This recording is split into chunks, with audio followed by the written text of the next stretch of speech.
That is so cool. Well, we made it. After like 5.5 years, whatever it was, we finally got a major update to TF2, the summer 2023 update, which was added this July 12th. Now, with a big update like this, there were so many rumors about all the different stuff that they were going to add. Things like there being 10 plus new maps, a new game mode, new contracts, new weapon balance changes. And as far as rumors usually go for these types of things, it was really cool to see at least half of these rumors being actually true. Let's begin with taking a look at the stuff that people already figured would kind of be in this update, and that is the case collection, the new cosmetics. And I'm going to be honest, there are a lot in this summer 2023 collection, like a lot of different hats that were added. And this is one of those rare cases where I honestly really like everything that's in it. It's like, I think that the community did a very good job designing these hats. Some of my personal favorites being the Uberwear. I think that one's very classy. I really like it. What I didn't think they would add along with it, though, is a war paint case. I'm always welcoming to war paint cases, and again, the options are really nice in this case. I really like all the skins that were added. But otherwise, very solid collection. I really like all the options here for both the cosmetics and the war paints. Let's move on though to some of the meatier stuff in this video. The maps. The first map on this quite expansive list is Cashworks, and this map I'm glad is first because there are quite a lot of things to say about this map. Visually, this map is nice. You know, the points mesh nicely with the whole Cash Factory theme. There's that nice vault. You know, there's a lot of metallic, different structures in the background. You got that funny-ass looking open season-esque skybox in the background. Jokes aside, Cashworks is something I didn't think I would enjoy as much as I have by just looking at this map at a first glance. But, you know, the design of this map is actually something amazing. It is something that utilizes one very particular, simple aspect so many more maps have to use, because it makes playing it so much more fun, in my opinion. And that aspect is what I like to call balanced verticality. Each of the main points to the map have these creative upper areas that create depth to the playing field with different levels that also work as a slightly harder to reach vantage point adhering to certain classes. But these same upper areas do not instantly become the best space to be at because of how they're designed. You know, you go to these areas and there's limited cover to use in order to defend yourself. I love maps that pull off this kind of thing because it challenges players to actually look up for once. There's this one part of the map in particular I really like that has 4 different levels of verticality, and I just think that's so refreshing for a map, and it promotes creative strategies for teams to attack or defend space. The last point, though, does have this 2-fort bridge with this absolute horrendous sniper sightline, though, so yeah, this map's like an 8.5 out of 10. This map, on the other side of things, is absolutely beautiful. Hardwood is such a visually appealing map in the middle of this, like, mountainous forest, and the skybox that they built behind spawn is just on a new level of making TF2 map details. First, though, in regards to, you know, the layout of the map, I think it's cool how they utilize the terrain a lot to divide areas in a creative way. The first point, for example, has this wooden fence that puts the area in half. Or even on the second point, you have this other really cool, like, giant rock that you can jump around the side of to get, like, a flank on. You know, there's a lot of potential for unique combat interactions to occur because of how the terrain is used to build a fascinating battlefield. This liking for this layout, however, very quickly stops when we get to the last point of Hardwood. which although, you know, again, it looks nice, but the layout is basically the second version of Mercenary Park, which is a map that's known for having one of the worst final point designs. There are so many invisible walls, and it turns the last point into this completely linear indoor room, and the point is literally a rocket jump away from the defending team's spawn, and like, still though, you know, 7 out of 10. There is some potential that the overall opinions I have on Capture the Flag might actually play some sort of effect on my opinions of Pelican Peak, but you know, it's a chance. I think this map does have its charm. There are a lot of details on this map that build it to be something much more fun to stick around on. One of them being the train that passes from above the middle. I think that's a cool feature. However, one of the main standards experienced members of this game say to people who are playing the game for the first time is if they ever get confused or they get lost, just follow the arrows, you know, just follow the arrows. They tell you exactly where to go. Pelican Peak, though, has arrows literally everywhere. It also doesn't help with the fact that Pelican Peak is not exactly a linear design map either, like most of the other CTF maps.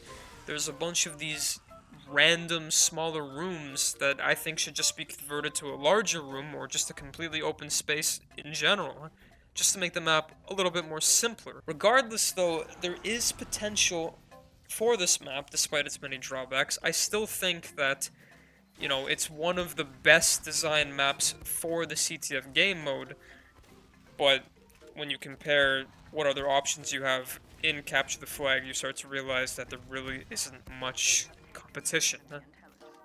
Anyways, Pelican Peak, 5 out of 10.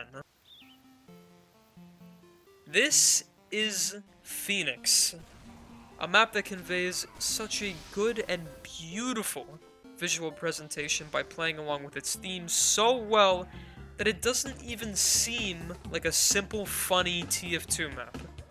But that does not mean this map is bad in any case. In fact, it means quite the opposite, actually. This map's layout is so well designed. And again, it plays along with that balanced verticality that I was mentioning earlier. And the way Phoenix brings you from one very well-designed area to the next just puts everything together so nicely to the point where it rivals some of the game's current peak payload staples, like Upward.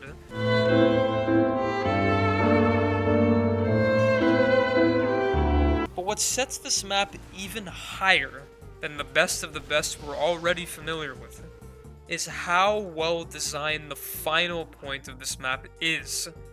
Using the lift concept from a high tower works in a setting like this, and the attacking teams like having to fight on different levels as it goes up, like different levels of the team's defenses as it continues to rise up to the dam. I think that's such a cool concept, and it is everything that payload should be. And because of this, you know, I think this map has to stay in the game. Phoenix is too good for it to be a temporary map. I would go as far to say that Phoenix is a 10 out of 10. It was really cool seeing some of the very talented map builders for this update revisit the Japanese assets and themes from other maps like Soijin to design things like Reckoner. There's not that much to say otherwise on this map, because this is simply a typical but also very good addition to the control point map pool. It follows similar elements, like how the area becomes easier to defend the closer it is to a specific team's final point, but one very underrated thing that I really like about this map compared to most is the size of it. This map, in comparison to more popular options, is much smaller, but still doesn't make it too easy for teams to just steamroll because of them having to traverse through the whole indoor connecting areas, which, you know, is good, because I always found that these kind of maps were just way too large, like Sunshine, for example. But regardless, this map is an 8 out of 10. This map stands as the most underrated of the maps added to this update. Rotunda has very different kinds of environment aspects compared to what the rest of the summer update offers, which might be why people are not really highlighting it as much as the other maps. But this map, to me specifically, well, I love this map. This map definitely had its fair share of issues when the update first released, but now that that's all fixed, it's King in the Hill perfection. The map is fast to welcome players with its level of detail through that camera that moves around the giant train station dome that it features, and I just think that maps that are built around one giant structure like this makes them much more unique and impressive, especially with one like Rotunda's scale. The dome as well works really well too with surrounding the main point with these upper and lower areas that again adhere to different classes, and even has this train outside of each spawn that supports players getting to the front faster. It's simple to the point where it really just feels like it belongs in the game. And as underrated as this map is, to me, this map is easily a 10 out of 10. The next of the maps on the other hand is really quite the opposite. This is the map literally everyone is talking about, and for one very specific reason.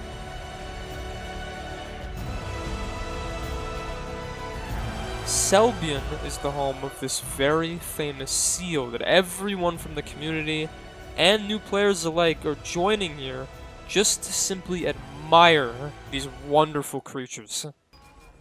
Really though, this map is well made, you know, it's a simple space with these seals, but the level of detail is impressive and sets these new standards for other maps. With the custom props and stores that reference other games, you got these nice buildings that are more open the further out from the objective you go, and close in as you get closer into the middle, where the truck that spawns the seals actually is. It's a really good layout for a mode like player destruction, which is a mode I really like. And then you look at your surroundings, there's these giant mountains and this open ocean when you turn around that really just fortified the theme perfectly. Like, this skybox is so well made. It's like Phoenix, but with a seal. The voicing and the announcer of this map, very well done. It really just puts everything together. And now that the seals join the monuments of TF2, Selbyen, easily another 10 out of 10.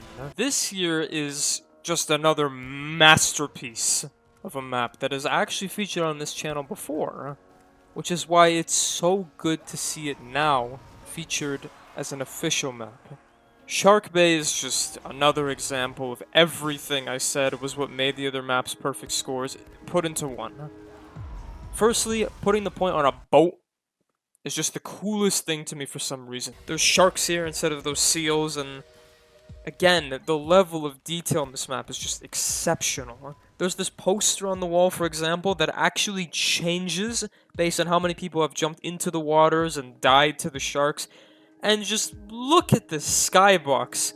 Oh my goodness, the skybox. Now, this map is quite small, but that actually is a really good thing for this game mode. And other than that, once again, this map just shares the qualities of what makes a good map in this game. Sharkbay is literally just Harvest, but without all the spawn camping. Another 10 out of 10 map.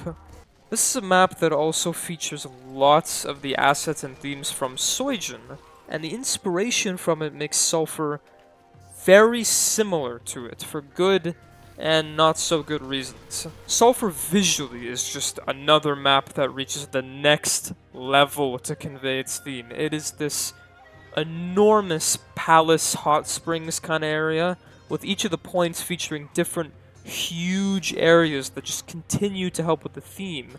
And each point, as you continue to play the map, has these cool interactions like unlocking huge doors and these access points to other objectives, along with raising the last point and cooling the water from the springs below it. It is so cool. The issue, though, is that it might do this a little too well. This map, compared to most, is actually huge. It has the same issue that Selbyen does, where there's just so much open space between where the actual objectives are, and it makes the map a bit complex to the point where people don't even know where to go. This also pairs with the unique feature that this map adds to the game mode, with allowing the final point to be captured at any time in the game, but with a timer, which means that both teams are now attacking and defending points in this giant space. It makes things really confusing. The map, for these reasons, does not flow very well, which is the only issue this map has, but quite a significant one. It would probably make things much easier, I would think, if the map had only 3 points, let's say, instead of 4. Other than that, though, Sulfur is still a beautiful map that somewhat balances the general experience, which puts this map at a 7 out of 10. Then there's Venice, which has such a fun design. The layout of this map uses a lot of different areas that are creative, like the raised bridge and all the upper platforms connected to indoor rooms. This map is definitely very fun to play on, but there are a lot of very obvious issues with it as well. Venice is a glitchy map. Just playing it will make people recognize it's kind of unfinished. There's these untextured parts of walls, you have walls that are entirely missing. The outdoor components, though, are very nice. When you go outdoors, it portrays this theme of this alley that travels through an Italian city. It's quite nice. But the indoor parts are not so great. There's these glitchy and just empty rooms, and they're put across the entire map. No matter where you are, you'll walk into a room and see the exact kind of layout and style that every other indoor room has. This map has a lot of potential to be good. All it really needs is just a little bit more work put to it with how many glitches and issues there are with it now. But with the state that Venice is in right now, the best I can give this map is a 5 out of 10. When I heard they were adding a new game mode, you know, it was pretty exciting. It was like, oh shit, maybe they'll add like arena mode or something finally. You know, they'll recognize this like a thing. It's for Saxton Hale. Saxton Hale, huh? When I saw that, I was like, this is the greatest fucking thing they could have done. Are you kidding me, bro? You make him fly around and he goes up to them and he goes, oh, I'm gonna fucking beat the shit out of everyone. He has new abilities. Wow. New HUD. The HUD looks beautiful. He jumps out, he's got a hat, and he's like, jumps out, he just fucking beats the shit out of you. He beats the shit out of you, there's nothing you could do. It's everything everyone could have wanted. Just a big man coming at them, punching them. You got everyone's favorite characters, Freddy Fazbear, Saul Goodman. They managed to get one guy from the community to do all the voices himself. And, you know, for one person doing every voice, except Pyro, fuck Pyro, but every other voice, it is really impressive. Like, some of them are really accurate. You know, like the medic and sniper one, especially to me, they sound almost exactly like the actual character. This guy, very talented, really well done on the voice acting. Even though it's a little off sometimes, you know, one person doing almost all the voices, that is an accomplishment in itself. Really fucking well done. Other than that, though, I'm not going to say too much more about this mode. If you want to learn more about it, play it yourself. VSH is a lot of fun. Alright, so that is basically all of the highlights and my thoughts about it from the summer update. And overall, I think that the summer 2023 update is really good. I think clearly this update has proven that the community is talented, and we already knew this, but it's proven that the community does know how to make content that continues to help the game thrive. And I think Valve should allow the community to make updates like this much more often. Sure, they don't have to be at this scale, but it would be really good just for the quality of the game if they did these kind of updates, not as big, let's say every season. They already do the Scream Fortress update for the fall, and they do Smith for the winter. They already have half the year covered. If we could just get some more community freedom for the spring, summer, just make it seasonal updates, again, that would be perfect. And this update proved like what kind of feedback the game could get from updates like this. Like, this update was so successful to the point where it doubled the game's peak player count. But other than that, thank you for watching, and I will see you all in the next silly fucking video I make, whatever it is. Bye-bye.